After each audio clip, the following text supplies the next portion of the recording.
Horses in the United States have significant popularity and status that is acknowledged by a number of observers and researchers. There are about 9.2 million horses in the country and 4.6 million citizens are involved in the horse business. In addition, there are about 33,000 feral horses that roam freely in a wild state in certain parts of the country. The horse evolved in the Americas, but became extinct between 8,000 and 12,000 years ago, when the Spanish arrived on the American mainland in the 16th century. They brought horses with them and re-established the animals on the continent. Evolution. Fossils of the earliest direct ancestor to the modern horse, Eohippus, have been found in the Eocene layers of North American strata, mainly in the Wind River Basin in Wyoming. Fossils found at the Hargaman fossil beds in Idaho, called the Hargaman horse or Equus simplicidans, are from the Pliocene, dating to about 3.5 million years ago.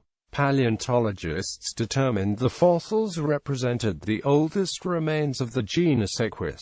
The genus Equus, which includes all extant equines, was plentiful in North America and spread into the Old World by about 2.5 mi. A 2005 genetic study of fossils found evidence for 3 genetically divergent equid lineages in Pleistocene North and South America. Recent studies suggest all North American fossils of Cabaline-type horses, including both the domesticated horse and Prulski's horse, belong to the same species, E. ferus. Remains attributed to a variety of species and lumped as New World stilt-legged horses probably all belonged to a second closely related species that was endemic to North America.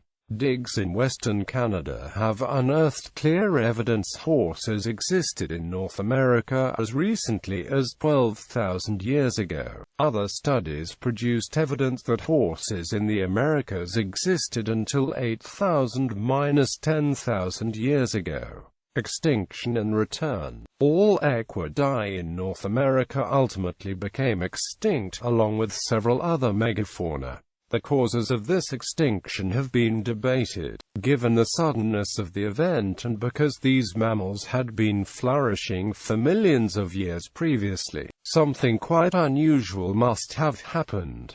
The first main hypothesis attributes extinction to climate change. For example, in Alaska, beginning approximately 12,500 years ago, the grasses characteristic of a steppe ecosystem gave way to shrub tundra, which was covered with unpalatable plants. However, it has been proposed that the steppe tundra vegetation transition in Beringia may have been a consequence, rather than a cause, of the extinction of megafaunal grazers. The other hypothesis suggests extinction was linked to overexploitation of naive prey by newly arrived humans. The extinctions were roughly simultaneous with the end of the most recent glacial advance and the appearance of the big game hunting Clovis culture. Several studies have indicated humans probably arrived in Alaska at the same time shortly before the local extinction of horses. Horses returned to the Americas thousands of years later, well after domestication of the horse, beginning with Christopher Columbus, Indiana, 1493.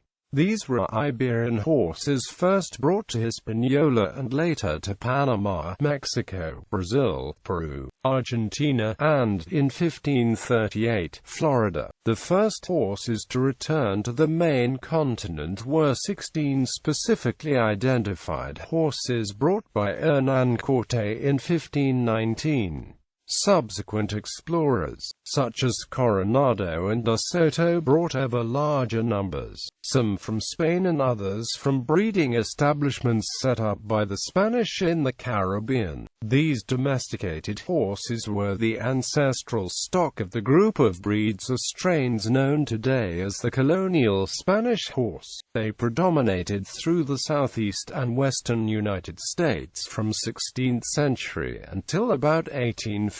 when crossbreeding with larger horse breeds changed the phenotype and diluted the Spanish bloodlines. Later, some horses became strayed, lost or stolen, and proliferated into large herds of feral horses that became known as mustangs. Modern domesticated horses that retain colonial Spanish type include the Spanish Mustang, Choctaw Horse, Florida Cracker Horse, and the Marsh Tacky. Historic period. European settlers brought a variety of horses to the Americas. The first imports were smaller animals suited to the size restrictions imposed by ships. Starting in the mid-19th century, larger draft horses began to be imported, and by the 1880s, thousands had arrived. Formal horse racing in the United States dates back to 1665, when a racecourse was opened on the Hempstead Plains near Salisbury in what is now Nassau County, New York. There are multiple theories for how Native American people obtained horses from the Spanish, but early capture of stray horses during the 16th century was unlikely due to the need to simultaneously acquire the skills to ride and manage them. It is unlikely that native people obtained horses in significant numbers to become a horse culture or any earlier than 1630 to 1650. From a trade center in the Santa Fe, New Mexico area, the horse spread slowly north. The Comanche people were thought to be among the first tribes to obtain horses and use them successfully. By 1742, there were reports that the Crow and Blackfoot people had horses. The horse became an integral part of the lives and culture of Native Americans, especially the Plains Indians, who viewed them as a source of wealth and used them for hunting, travel, and warfare. In the 19th century, horses were used for many jobs. In the West, they were ridden by cowboys for handling cattle on the large ranches of the region and on cattle drives. In cities, including transporting people via carriage and horse-drawn public transport, they were used for hauling freight and for farming. In some cases, their labor was deemed more efficient than using steam-powered equipment to power certain types of mechanized equipment. At the same time, the maltreatment of horses in cities such as New York, where over 130,000 horses were used, led to the creation of the first ASPCA in 1866. In the 19th century, the standard-bred breed of harness racing horse developed in the United States, and many thoroughbred horse races were established. At the start of the 20th century, the United States Department of Agriculture began to establish breeding farms for research, to preserve American horse breeds, and to develop horses for military and agricultural purposes. However, after the end of World War I, the increased use of mechanized transportation resulted in a decline in the horse populations, with a 1926 report noting horse prices were the lowest they had been in 60 years. Horse numbers rebounded in the 1960s, as horses came to be used for recreational purposes. Statistics.